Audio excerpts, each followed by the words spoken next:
안녕하세요. 오늘의 데일리 뉴스레터에 오신 것을 환영합니다. 1. 한국 인구가 폭증하고 있다. 2. 두 번은 안 당해. 3. 한국, 전 세계를 뒤집을 중대 결단 내렸다. 한번 진실을 알아봅시다. 해외에서 한인 비중이 높은 섬은 어디일까요? 한인이 많이 거주하는 해외 섬들은 한국과 해당 지역 간의 문화 교류 및 경제 교류를 증진시키는데 큰 역할을 할 수 있습니다. 이는 다양한 분야에서 협력과 교류를 확대하여 상호 이익을 추구하고 지역 간의 경제 성장과 발전을 이룰 수 있는 기회를 제공합니다. 또한 한인이 많이 거주하는 해외 섬들은 해당 지역에 대한 한국의 영향력을 강화할 수 있는 폭넓은 기회를 제공합니다. 이는 외교적으로도 유리한 지정학적 거점을 만들어낼 수 있습니다.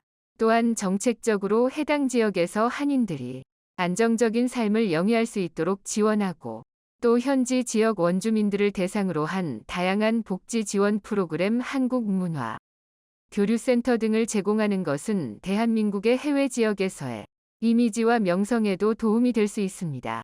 따라서 한인이 많이 거주하는 해외 섬들을 파악하는 것은 한국의 국익에 매우 중요한 역할을 할 수 있으며 다양한 분야에서 협력과 교류를 증진시키는 것이 필요합니다. 그렇다면 해외에서 한인들의 비중이 가장 높은 섬 지역을 랭킹을 살펴봅니다. 7위 오키나와 약 1427명이 한국계 인구 전체 인구 약 14만 명 중 약 0.1% 비율.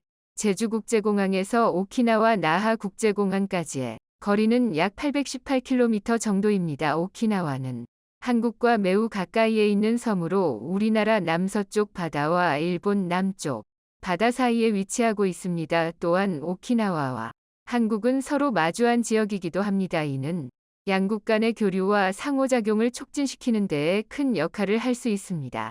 과거 오키나와는 류큐 왕국이었습니다. 이때 류큐 왕국은 조선과 조공 관계를 맺고 있었습니다.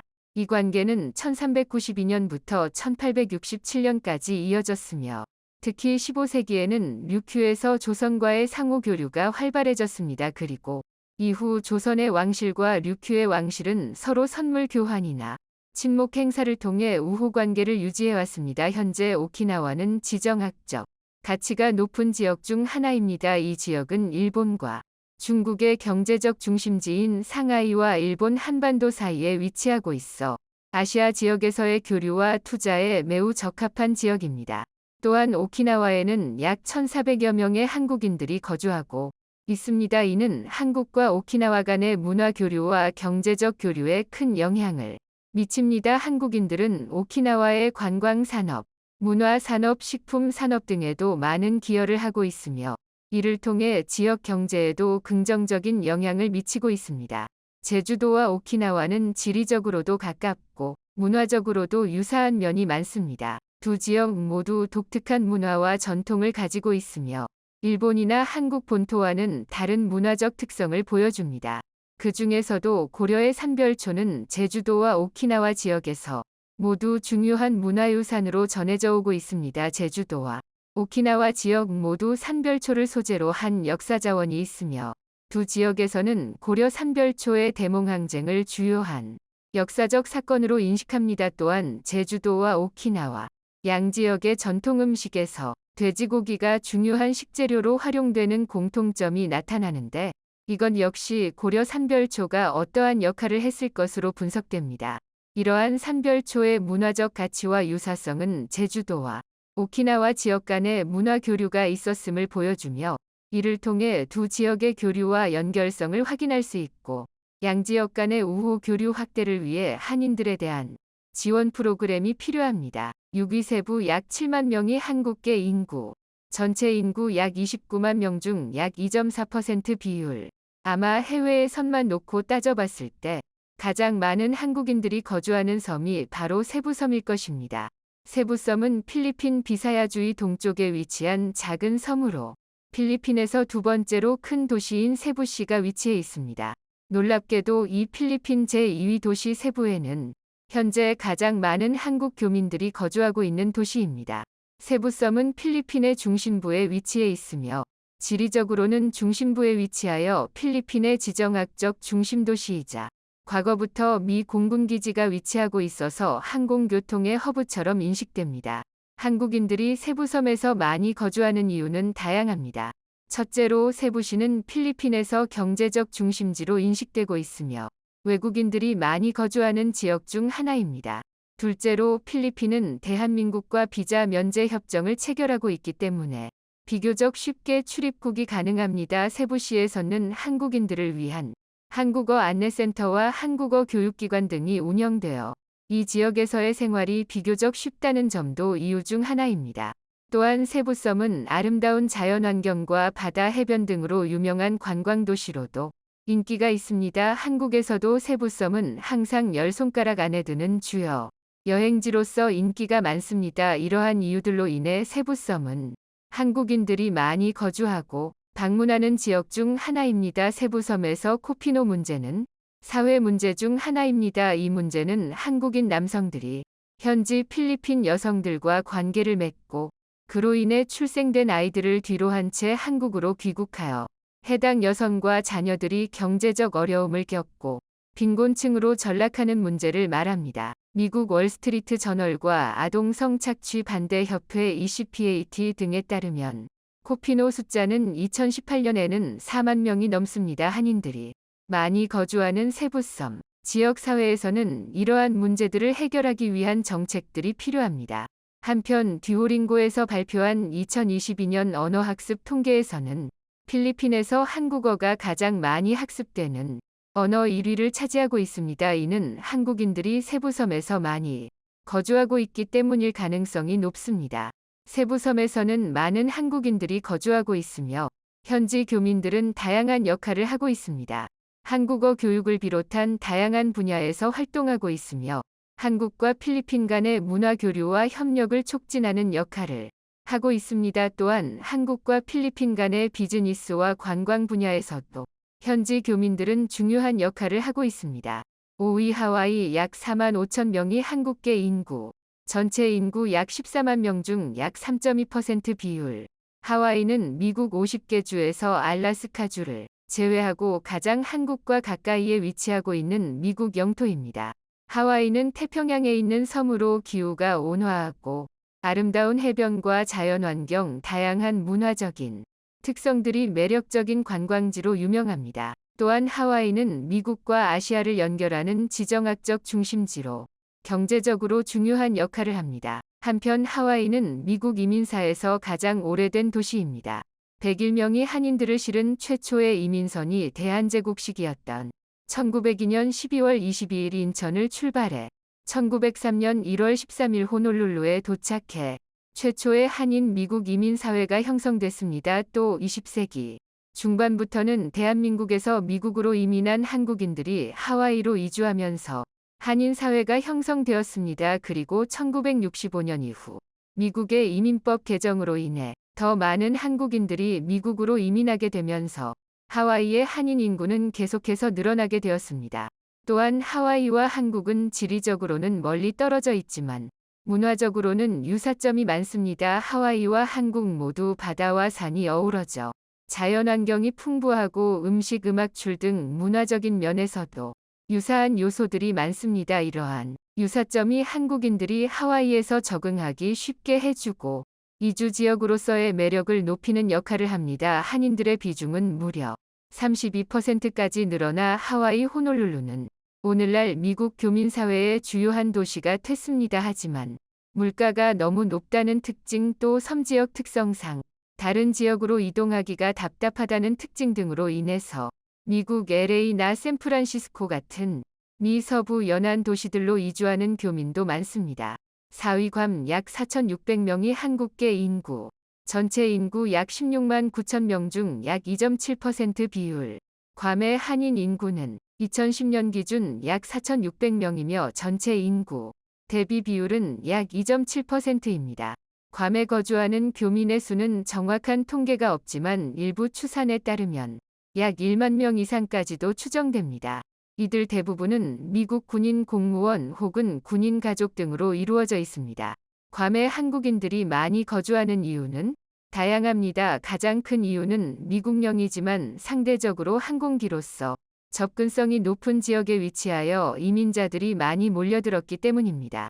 또한 미국 군사기지의 존재로 인해 미국 군인들과 군인 가족들이 괌에 거주하게 되면서 교민 인구 역시 증가하게 되었습니다. 한국인들이 괌에 이민하는 이유 중에는 학생, 근로자, 기업가 혹은 군인 등의 이유가 있으며 비교적 적은 비용으로 미국 영토에서 생활을 할 수 있는 점이 큰 장점으로 작용합니다. 괌의 한인 인구는 2010년 기준 약 4,600명이며 전체 인구 대비 비율은 약 2.7%입니다. 괌에 거주하는 교민의 수는 정확한 통계가 없지만 일부 추산에 따르면 약 1만 명 이상으로 추정됩니다. 이들 대부분은 미국 군인 공무원 혹은 군인 가족 등으로 이루어져 있습니다. 괌에 한국인들이 많이 거주하는 이유는 다양합니다. 가장 큰 이유는 미국령이지만 상대적으로 접근성이 높은 지역에 위치하여 이민자들이 많이 몰려들었기 때문입니다. 또한 미국 군사기지의 존재로 인해 미국 군인들과 군인 가족들이 괌에 거주하게 되면서 교민 인구 역시 증가하게 되었습니다. 한국인들이 괌에 이민하는 이유 중에는 학생, 근로자, 기업가 혹은 군인 등의 이유가 있으며 비교적 적은 비용으로 미국 영토에서 생활을 할 수 있는 점이 큰 장점으로 작용합니다. 미국 군인이나 공무원으로 일하면서 한국에 파견되거나 한국에서 근무하다가 한국인과 결혼한 경우 또는 미국 군인으로 태어나서 한국에서 태어난 한국인과 결혼한 경우 그리고 미국 군인이나 공무원으로 일하면서 한국에서 출생한 경우 등의 경우 한국 국적을 가지면서도 미국 군인, 공무원, 군인 가족 등으로 인해 미국 영주권을 취득할 수 있습니다. 이렇게 미국 영주권을 취득한 한국인들이 괌에 거주하며 근무하는 경우가 많습니다. 3위 사이판 약 2,300명이 한국계 인구 전체 인구 약 48,220명 중 약 4.8% 비율. 사이판은 원래 제1차 세계대전 승전국이었던 일본이 패전국이었던 독일로부터 얻었던 땅입니다. 1939년에는 한인 교민 사회가 형성됐을 정도로 3.1 운동 이후 한인들의 이주가 활발해진 지역이며 1917년 광주에서 180명이 이주한 이후로 사탕수수 농사를 위한 이주가 활성화된 지역이 사이판입니다.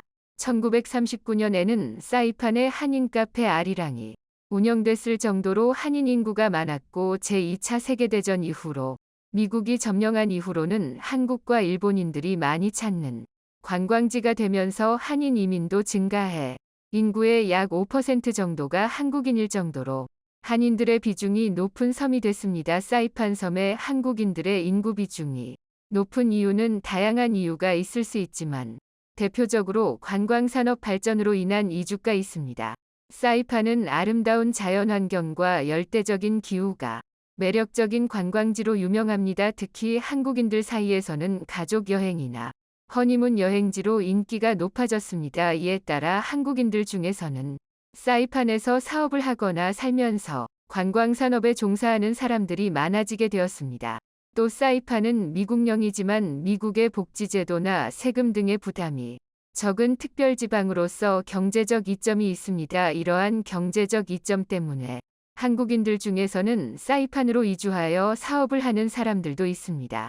무엇보다 한국인 사회 인프라 구축이 잘 갖춰져 있다는 부분도 장점입니다. 한국인들이 많이 거주하면서 한국어 교육이나 한국 식당, 상점 등 한국인들이 필요로 하는 인프라가 구축되었습니다. 이러한 인프라 구축으로 인해서 한국인의 사이판으로 이주는 더욱 편리해졌습니다.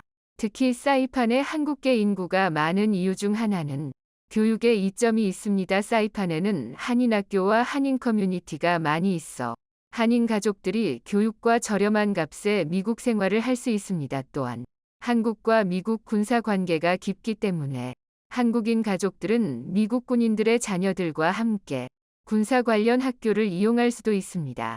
이러한 교육의 이점이 한국인들이 사이판에 이주하는 데에 큰 역할을 했습니다. 2위 사할린 섬 약 25,246명이 한국계 인구 전체 인구 약 50만 명 중 약 5% 비율. 사할린 섬은 러시아 북동부에 위치한 섬으로 과거에는 일본의 소속이었던 역사적인 배경이 있습니다. 이에 따라 사할린 섬에는 한국인들이 상대적으로 많이 거주하고 있습니다. 사할린 섬의 한인 인구는 2014년 말 기준으로 약 25,246명으로 전체 인구 대비 약 5%의 비율을 차지하고 있습니다.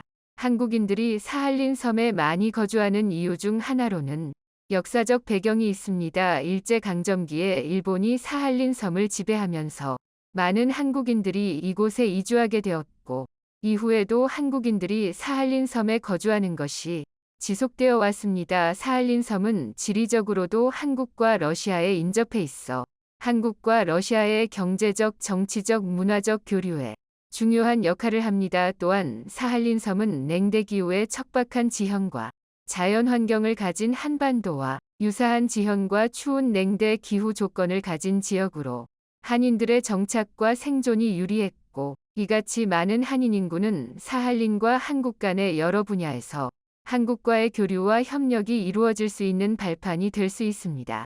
한국은 사할린 섬과 인접한 위치에 있어 이 지역에 대하여 지정학적으로 매우 중요합니다. 사할린 섬과 연해주 일원은 한국의 EEZ, 배타적 경제 수역과 겹쳐 있으며 이 지역에는 대규모 유전 자원과 천연 자원 등이 존재하고 있습니다. 이러한 자원들을 유익하게 활용하고 지역 경제 활성화에 기여하는 것은 한국의 국익과 이익에 매우 중요한 역할을 할 수 있습니다. 1위 티니안 섬. 약 1,575명이 한국계 인구 전체 인구 약 3,500명 중 약 45% 비율. 티니안 섬의 한국계 인구가 많은 이유 중 하나는 제2차 세계대전 이후 일본에 대한 통치권이 미국으로 넘어가면서 일본 국민 중 한국계 인구들이 섬에 이주한 것입니다. 이후에도 한국계 인구들은 한국으로 오지 않고 티니안 섬에 거주하게 되었습니다. 한국으로 돌아가 왔다자. 한국전쟁의 혼란스러운 상황이었고 미국의 보수가 한국보다 많이 좋았기 때문으로 보입니다. 또한 티니안 섬과 마리아나 제도는 미국의 군사기지가 위치하고 있기 때문에 미국 군인들과 그 가족들이 이곳에서 거주하고 있습니다. 이로 인해 미군 가족들의 한국계 인구들도 함께 거주하면서 커뮤니티를 형성하게 되었습니다. 또한 티니안 섬은 한국과 일본과 가까운 곳에 위치하고 있습니다. 이 지리적인 위치 때문에 한국과 일본의 관광객 방문 및 경제적인 교류가 활발하게 이루어지는 중요한 지역입니다. 특히 최근 한국의 언론 매체들을 통해 티니안 섬의 한국계 인구 비중에 대한 이야기가 알려지면서 현지 한인 2세, 3세들의 문화 교류를 위한 중요한 역할이 기대되고 있습니다. 또한 최근에 마리아나 제도 일원에서는 한국계 인구들이 지역 사회에 미치는 영향력이 더 커지고 있습니다. 한국계 비즈니스맨들이 지역 경제에 큰 영향을 미치고 있으며 한국인들의 문화와 요리 등도 지역 사회에서 점점 더 인기를 끌고 있습니다. 전 세계에서 해외 지역의 40% 이상의 한국인 인구 비중을 갖고 있는 지역은 없습니다. 다만 한인들의 다수가 한국어를 잊어버린 상황이고 외형적으로도 한국인과 다른 모습으로 변해가고 있습니다. 하지만 그들의 성씨는 여전히 김, 이, 박최 등의 한국식 성씨를 따라 아주 이질적이면서도 동질감이 느껴지곤 합니다. 대한민국 해상전력의 새 지평이 열렸습니다. 이번 마덱스 2023은 그야말로 놀라움의 연속이었는데요. 우리 군의 최첨단 해상전력의 현 주소를 확인할 수 있는 마덱스는 매해 전 세계 방산 시장의 핫이슈가 되고는 했습니다. 그런데 특히 올해는 대한민국 해상전력이 이례적일 정도로 쪽발적인 성장을 보이며 행사장을 찾은 전 세계 군사 관계자들을 경악하게 만들었습니다. 이제는 대한민국 미 명실상부 자주국방의 첫 삽을 뜨기 시작했다 해도 과언이 아닌데요. 오늘은 미국의 감지를 뚫어내고 마침내 자립 준비를 시작한 해상 초계기의 모든 것을 알려드리겠습니다. 망망대해에서 작전을 수행 중인 해군 함정의 가장 위험한 적은 무엇이라고 생각하시나요? 이 질문을 받았을 때 일반적인 사람들이라면 보통 적의 항공모함에서 출격한 전투기, 함대함 미사일을 가득 채운 전투함정 등을 떠올립니다.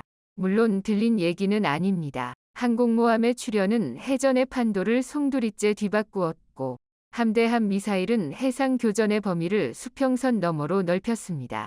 그러나 시대가 아무리 바뀌었어도 함정의 전장이 바다에 한정된 이상 가장 위험한 적은 따로 있습니다. 함정에서 가장 취약 부분인 선저부를 직접 타격하는 잠수함의 어뢰 공격 앞에선 빌딩 크기의 초대형 항공모함 및은 면한 방어용 소형 고속정이든 모두 공평한데요. 오죽하면 잠수함은 존재 자체만으로도 비대칭 전력이며 전략무기 취급을 받습니다. 다시 말해 잠수함을 보유했다는 것만으로도 군사적 외교적 긴장감을 장높인다는 건데요. 잠수함은 정상적인 해군이 형성되지 않은 나라여도 제해권을 확보할 수 있는 유일한 수단입니다. 실제로 제1차, 제2차 세계대전 당시 독일은 연합국에 비해 해군력이 형편없었지만 그럼에도 불구하고 유보트 하나만으로 해상 수송로를 봉쇄할 수 있었고 영국을 마사 직전까지 내몰았습니다. 이게 가능했던 이유는 잠수함의 가장 큰 무기, 은밀성 덕분입니다. 밀단 잠항 중인 잠수함의 위치를 파악하는 것 자체가 지극히 어렵습니다. 당장 동해만 봐도 97만 8천 킬로미터에 육박해 한반도 4.4개가 들어가고도 남는 넓이인데다 서해의 넓이도 38만 제곱킬로미터에 달합니다. 잠수함 출몰이 의심된다는 이유 하나만으로 말 그대로 망망대해를 일일이 들쑤시고 다닐 수도 없는 노릇이거니와 조금만 깊게 잠수해도 한치 앞이 보이지 않는 바닷속을 3차원으로 돌아다니는 잠수함을 사전에 포착하기란 거의 불가능합니다. 이 때문에 잠수함이 노출되기 가장 쉬운 순간을 수상무남 중밀대와 공격을 개시했을 때로 꼽는 건데요. 적성국이 우수한 성능의 잠수함을 보유했고 그 위치를 특정할 수 없는 순간 군사 전략에는 엄청난 제약이 생겨버립니다. 어디서 미사일이 날아올지 모르는 미상 쉽사리 공세를 취하거나 자국의 해군을 출격시킬 수 없는 게 당면합니다. 일례로 중국의 최신형 잠수함인 94형의 경우 최대 작동 잠항 심도가 300m에 달하는 것으로 추정됩니다. 여기에 핵탄두 탑재가 가능한 SLBM 12발, U3 어뢰 등을 탑재할 수 있는 533mm 어뢰 발사관 6문을 탑재하고 있습니다. 해군 함정은 물론 대한민국의 영토를 직접 공격할 수 있는 능, 중국에서 이미 보유하고 있는 셈입니다. 물론 아무리 잠수함이 비대칭 전력이라 하더라도 공격 수단이 존재하는 이상 그에 맞춘 방어 수단도 발전하기 마련입니다. 그것이 바로 해상 초계기입니다. 해상 초계기는 수상 함정과 함께 적의 잠수함을 탐색하고 공격하기 위한 특수 목적으로 개발된 무기 체계입니다. 호위함, 구축함 등의 전투함에서 수행하는 대잠전이 특정 지역을 집중 탐색하는 데 특화되어 있다면 해상 초계기는 항공기 특유의 기동성을 활용해 넓은 지역을 폭넓게 탐색하는 데 강점을 보입니다. 해상 초계기는 이들 그대로 소나를 바닷물에 담근 상태로 예인하며 목표물을 찾는 디핑 소나, 잠수함 출몰 의심 지역에 투하해서 수중의 움직임을 감지하는 소노부위, 대수상 레이더를 이용해서 잠항 중인 잠수함의 위치를 특정하고 잠수함 선체가 대부분 감철로 이루어졌음에 착안해 지구 자기장의 변화를 감지하는 매드로 목표물이 잠수함이라는 것을 최종 검증하는데요. 이후 폭뢰를 쏟아붓거나 경어뢰로 잠수함을 타격합니다. 잠수함의 가장 큰 특징인 잠항은 양날의 검인데요. 수중에서 항해한다는 특성상 잠수함은 피격에 아주 취약합니다. 이로 인해 잠함 중민 잠수함을 완벽히 포착하지는 못하더라도 대략적인 위치만 파악할 수 있다면 잠수함의 부상이나 공격 자체를 저지할 수 있습니다. 은밀함에 모든 게 집중된 성능, 피격에 약하다는 단점이 결합하면서 위치가 특정되는 이상 잠수함의 전략성이 급감하기 때문입니다. 잠수함을 침몰시키진 못할지라도 궁극적으로 작전 자체를 수행할 수 없게 만드는 것입니다. 아시아에서 가장 군사적 긴장도가 높은 대한민국 또한 이런 이유로 해상 초계기를 운용 중입니다. 하지만 그 도입사가 정말 기구한데요.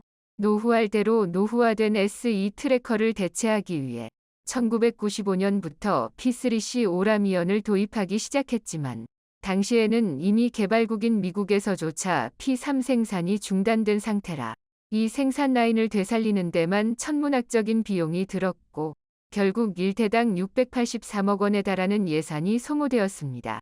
그러나 이런 우여곡절 끝에 도입한 R3S8대로도 대한민국의 해상작전 구역을 전부 담당하기엔 턱없이 부족했는데요. 전문가들은 삼면이 바다로 둘러싸인 대한민국 전역의 바다를 초계하려면 최소한 32대 이상의 R3S 이상급 해상 초계기가 필요하다고 분석하고 있었습니다. 하지만 앞서 말했다시피 P3위 생산라민은 이미 폐쇄된 상태였는데요. 결국 대한민국은 예비물자 처리되어 군용기의 무덤이라고 불리는 제309 항공우주정비 및 재생전대의 사막에 20년간 방치되어 있던 P3B 8기를 수임해서 P3C 사양으로 오버홀에 취역시켰습니다. 이 과정에서 사업을 담당한 KAI는 P3B를 완전히 분해하고 재조립하면서 주요 구조재를 보강했고 기체의 유효 수명을 완전히 새 것처럼 되돌렸는데요. 또한 임무 컴퓨터와 전자장비를 완전히 최신형으로 교체했고 WMS를 바꾸면서 기존에 사용하던 MK.46 경어뢰뿐만 아니라 국산 머레 청상어를 탑재할 수 있게 되었고 전반적인 성능을 아예 R3S 이상으로 향상시켜 버렸는데요.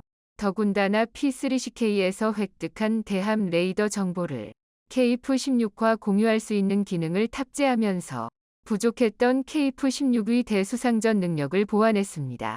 이쯤이면 20년 동안 사막에 처박혀 있던 P3B를 모버홀했다기보다 완전히 새로운 해상 초계기를 하나 개발했다는 게 더 어울릴 지경인데요. 심지어 2016년을 시작으로 기존에 보유하고 있던 P3C도 P3CK급 성능으로 개량을 끝마친 상태입니다. 이 정도면 사실상 해상 초계기를 자체 개발할 역량을 모두 보유했다고 볼 수 있는데요. 그러나 대한민국의 결정은 다시 한번 회산 도입이었습니다. 이 결단이 완전히 잘못되었다고 할 수 없는 게 앞서 말한 대로 당장 16대의 해상 초계기로도 대한민국의 안보 상황에 비하면 부족한 수준이었고 당시만 하더라도 독자 기술력으로 항공기를 만든다는 건 묘원한 일이었습니다. KF-21 2초도 비행에 성공하고 대한민국이 충분한 기술력을 보유했음이 입증된 지금과는 분위기 자체가 달랐는데요. 군사 전문가들의 분석도 시간이 오래 걸리고 실패 리스크가 너무 큰 자체 개발보다는 이미 검증된 우수한 성능의 해상 초계기를 도입하는 게 더 바람직하다는 쪽이었습니다. 특히 이 중에서도 2023년부터 도입이 결정된 P8 포세이돈은 2009년을 생산한 최신 기체인데다 잠수함 킬러라는 별명이 붙은 무수한 해상 초계기였습니다. 민간 여객기의 스테디셀러, 보밍 737을 기반으로 한 동체, 탐지거리만 470km에 육박하며 원해, 연안, 육상 모두 탐지가 가능한 AN, API 10다중 임무 레이더와 EPS-154 아스 다기능 레이더를 탑재했고 SSQ 시리즈 소노브이를 탑재하는 등 P3 대비 월등한 대잠전 수행 능력을 갖추고 있는데요. 하지만 문제는 가격이었습니다. 차기 해상 초계기 도입 사업 당시 경쟁 입찰이었음에도 P8의 가격은 대당 1,600억 물결표 1,800억 원에 달했습니다. 이로 인해 사업 초기만 하더라도 P8의 도입에는 회의적인 여론이 강했는데요. 같은 예산이면 P8과 함께 유력 후보로 오른 사부의 소드-PC를 10대까지 도입할 수 있었습니다. 게다가 사부에서 소드-PC를 도입한다면 공동 생산과 AESA 레이더 기술을 이전해주겠다는 파격적인 제안을 해왔는데요. 소드-PC가 기본적인 성능에서는 P8에 밀렸지만 충분히 혹할 만한 제안이었습니다. 아직 시제기가 제작되지 않았다는 건 단점이었지만 사부는 이미 글로벌아이를 개발한 경험이 있는 데다 소드-PC 또한 글로벌아이를 개수한 버전이기에 큰 문제는 아니었는데요. 그런데 여기서 누구도 예상할 수 없었던 반전이 일어났습니다. 2016년 북한이 SLBM 시험 발사를 감행하면서 미국, 영국, 인도 등이 운용하면서 이미 성능이 검증된 P8 도입으로 사엄이 급물살을 타기 시작한 것입니다. 그러나 아무리 이를 감안한다고 하더라도 P8 도입은 지나칠 정도로 급하게 이루어졌는데요. 미국 측에서 한미 간 무역 적자를 해소하기 위해 P8 구매를 강매하다시피 압박했기 때문입니다. 사실 전 세계에서 미국의 자국산 무기 구매 압박을 받지 않는 나라를 오히려 찾기 어려운데요. 또한 2017년이면 KF-21을 개발하면서 AESA 레이더 기술도 어느 정도 확보한 상태고 도입국이 많아지면서 P8의 가격도 1,500억 원 수준으로 내려간 상태였습니다. 또 다급한 만보 상황을 고려하면 P8 거의 확정적인 상황이긴 했습니다. 하지만 사정이야 어찌 되었든 대한민국이 아직 어떠한 결정을 내리지도 않았음에도 미국은 전략 다미제스트라는 명향력 있는 미군 전기 간행물을 동해 P-8 도입을 확정지었다는 듯 발언했고 협상에 여지없이 고가의 무기를 강요했다는 건 변하지 않습니다. 더군다나 P-8은 미 해군이 주문한 127대를 끝으로 마의 생산 라인을 폐쇄할 계획인데요. 결국 대한민국은 별다른 고민을 할 시간도 없이 P-8 6대를 결정지을 수밖에 없었습니다. 물론 P-8은 대한민국의 여건상 최선의 선택지였습니다. 하지만 미국에 휘둘렀다는 꺼림칙한 기분을 지울 수는 없는데요. 그러나 이제는 더 이상 미국의 감질에 휘둘릴 필요가 없게 되었습니다. 마덱스 2023을 통해 마침내 한국형 해상 초계기의 청사진이 제시되었기 때문입니다. 바로 KAI가 공개한 한국형 수송기 MCX 기반 해상 초계기인데요. KAI는 무선 MCX위 개발이 완료될 2035년을 기점으로 수명 연도를 다할 P3CK를 대체하겠다는 계획입니다. 이미 P3B를 P3CK로 환골 탈퇴시킨 경험이 있는 데다 그 능력을 인정받아 P3계열 해상 초계기의 창정비를 담당하면서 확보한 노하우라면 충분히 실현 가능한 계획인데요. KF-21위 사례를 생각하면 단계적으로 P3급에서부터 P8급 또는 그 이상의 해상 초계기 기술력을 확보해 나갈 수도 있습니다. 실제로 KAI는 지난 2022년 MCX를 공개하면서 수송기와 함께 특수목적기를 대체할 수 있을 것이라 발표했는데요. 이게 중요한 이유는 해상 초계기는 단시 시작일 뿐이기 때문입니다. 해상 초계기 자체 개발을 통해 MCX의 확장성이 입증된다면 그동안 소요 물량의 한계 때문에 외산에 의존할 수밖에 없었던 공중급 유기, 조기경보 통제기 등의 국산화 가능성도 열릴 것입니다. 바야흐로 진정한 자주 국방의 시작인데요. 부디 대한민국의 원대한 도전이 단지 시도에서 그치지 않길 바라겠습니다. 한국이 전 세계를 발칵 뒤집을 엄청난 중대 결단을 내렸습니다. 특히 최근 중국이 한국의 선을 넘어도 한참 넘는 도발을 걸어왔죠. 중국 대사가 한국이 중국이 패배한다에 베팅하는 순간 망하게 할 수 있다는 선 넘는 발언은 대한민국 5천만 국민을 극도로 화나게 만들었습니다. 자, 그런데 한국이 중국을 완전히 쑥대밭으로 만들어 놓을 엄청난 한방을 발표뿐만 아니라 즉각 시행해버리자 중국이 난리가 나버렸습니다. 한국의 너무나도 강력한 반격에 시진핑이 한국에 파격적인 제안을 해온 것으로 전해졌는데요. 외신들은 한국이 대반전을 만들어 초대박이 난 상황이라 대대적으로 보도하기 시작했습니다. 도대체 얼마나 대단한 반전이 만들어졌길래 이렇게까지 난리가 난 것인지 미국과 중국이 한국을 가지고 완전히 놀고 있습니다. 바이든은 한국을 향해 미국에 반하는 베팅은 좋지 않다 라며 강하게 압박했고 중국도 주한 중국 대사를 통해 한국이 중국에 반하는 베팅을 하는 순간 중국의 대규모 보복으로 한국을 쑥대밭으로 만들어 놓을 것이라 겁박했습니다. 싱 대사는 지난 8일 이재명 더불어민주당 대표를 만난 자리에서 일각에서는 미국이 승리하고 중국이 패배할 것이라는데 베팅을 하고 있다면서 단언할 수 있는 것은 현재 중국의 패배에 베팅하는 이들이 나중에 반드시 후회한다는 점이라고 말했습니다. 바이든 대통령의 표현을 따라 한 듯한 싱 대사의 발언은 미국과의 경쟁에서 승리할 수 있다는 자신감의 표현이자 한국의 탈중국화 호름에 대한 경고의 메시지입니다. 싱 중국 대사는 이재명 대표가 자신의 편에 서줄 것이라 생각하고 직접 찾아갔지만 대반전이 일어났습니다. 이재명 대표는 싱하이밍 중국 대사의 무례한 발언을 들은 뒤 곧장 기자들에게 이렇게 말했습니다. 중국 정부의 이러한 태도들은 마땅치도 않다. 그러면서 한국의 경제 발전을 위해 중국을 완전히 배제할 수 없기 때문에 경제적으로는 협력하면서도 이러한 중국의 잘못된 정치적 공세에 대해서는 누구보다 강력하게 대처할 것이라 선포했습니다. 이재명 대표의 이러한 강력한 반격에 중국은 난리가 났습니다. 수억 명에 달하는 중국 네티즌들은 싱하이밍 중국 대사가 한국을 잘못 건드렸다가 아무것도 얻지 못하고 국제적으로 대망신만 당했다며 중국 정부를 강하게 비난하기 시작했습니다.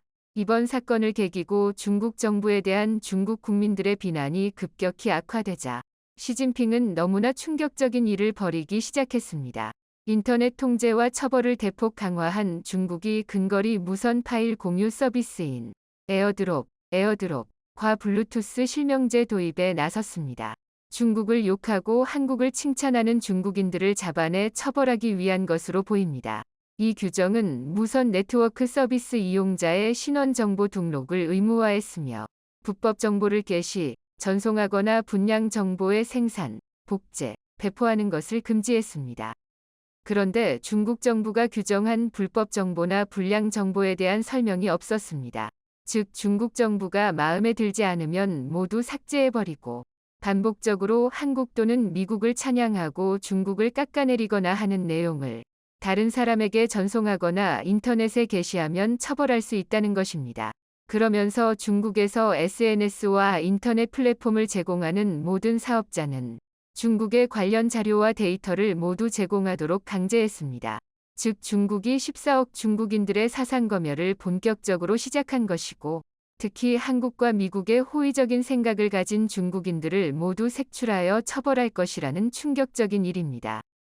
소름 끼칠 정도로 무서운데요. 작년 10월 시진핑 국가주석의 3연임을 확정한 제20차 공산당 전국대표대회, 당대회를 앞두고 상하이에서 이를 비판하는 사람들이 아이폰의 에어드롭을 이용해 시 주석을 반대하는 이미지를 유포한 바 있습니다. 한 달 뒤인 작년 11월 애플은 에어드롭 기능의 최신 버전을 업데이트하면서 모든 사람에게 정보를 배포하는 서비스 시간을 10분으로 제한했습니다. 주변의 부특정 다수에게 파일을 보내려는 이용자는 10분 동안만 파일 전송이 가능하고 10분이 지나면 주변 사람들이 그 파일을 받을 수 없게 한 것입니다. 이를 두고 중국 당국의 압력이 작용한 것 아니냐는 관측이 나왔는데요. 이번에는 한국과 미국에 대해 호의적인 발언을 한 중국인들을 모두 색출해내기 위해 대대적인 검열 작업을 시작한 것입니다. 이지용 계명대 교수는 우리나라 사이버 공간은 이미 중공에 잠식당한 상태다. 중공은 인터넷 카페, 그중에서도 특히 맘카페 운영에 대대적으로 개입하고 있는데 많을 때는 4천만 명, 보통 때는 3천만 명을 아르바이트 형식으로 댓글 작업에 동원한다. 이걸로 생계를 이어가는 사람만 1,500만 명 정도라며 이렇게 대규모로 투입되다 보니 온갖 가짜뉴스와 가짜정보가 판치고 우리가 대응하기에는 역부족이라는 충격적인 내용을 밝혔습니다. 중국 정부가 중국도 모자라 이제는 한국에까지 이렇게 댓글 부대를 동원해 한국에서 가짜뉴스를 대대적으로 퍼뜨리고 있었던 것입니다. 자, 그런데 대반전이 일어났습니다. 중국이 이렇게 갑자기 아이폰의 에어드롭까지 금지하며 역사상 가장 강력한 검열을 시작하자 글로벌 최고의 기업들이 중국을 한 방에 손짓해버리더니 한국에 모두 옮겨버리는 파격적인 결단을 내렸습니다. 올 들어 5월까지 외국인 직접 투자 FDI 신고액이 지난해 같은 기간에 비해 약 40% 급증해 역대 최대인 것으로 집계됐습니다. 중국이 한국의 대대적인 보복과 사상검열을 시작한 직후에 발생한 일이라 외신들은 기사 제목을 한국을 잘못 건드린 중국, 중국이 한국을 건드린 최후 등으로 대대적으로 보도하고 있습니다. 8일 산업통상자원부에 따르면 올해 1월부터 지난달 말까지 신고된 FDI 투자액은 107억 3천만 달러, 약 13조 9,600억 원로 1에서 5월 기준 역대 최대를 기록했습니다. 중국이 말도 안 되는 사상검열로 기업들이 사실상 중국에서 사업을 할 의지를 완전히 꺾어버리자 중국을 탈출해 다른 나라로 옮기기 시작했는데요. 한국은 2차 전지, 반도체 등 첨단 산업 분야에서 우수한 인프라를 갖추고 있어 관련 글로벌 기업들이 잇따라 한국행을 선택하고 있습니다. 실제로 지난해 10월부터 충남 아산시에 생산 공장을 짓고 있는 영국의 반도체 공정용 진공 펌프 생산기업 에드워드 측은 동아일보와의 인터뷰에서 한국은 우수한 제조업 중심 인프라와 인력을 갖고 있다. 글로벌 공급망 재편 국면에서 한국을 공급기지로 선택했다고 밝혔습니다.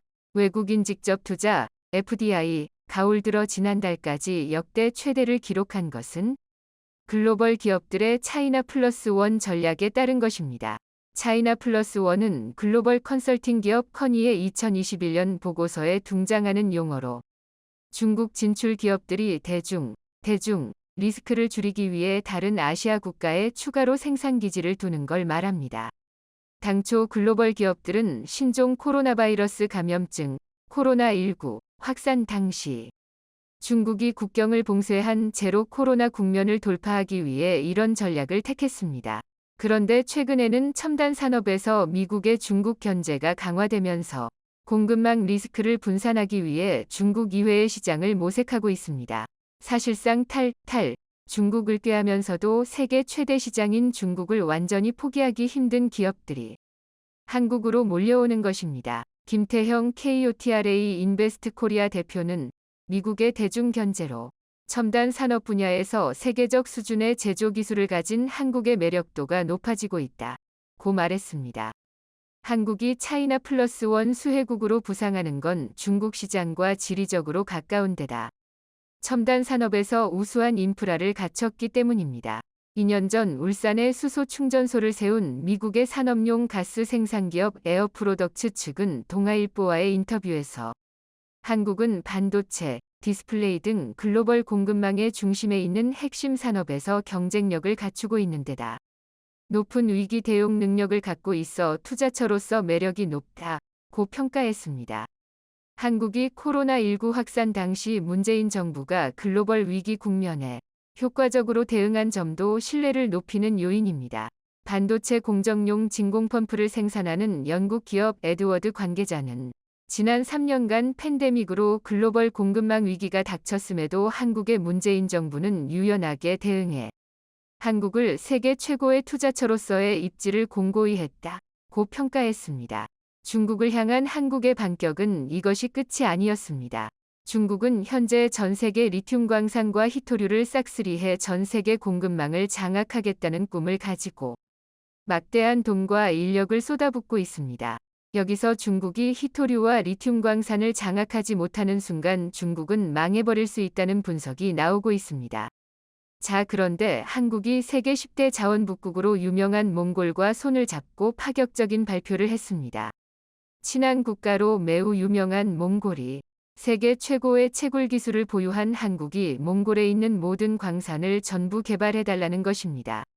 몽골에는 2차 전지의 핵심 재료인 리튬뿐 아니라 중국이 무역전쟁을 할 때마다 무기로 꺼내 들고 있는 히토류까지 상상을 초월하는 규모가 매장되어 있습니다. 한국은 단숨에 초대박이 난 것이죠.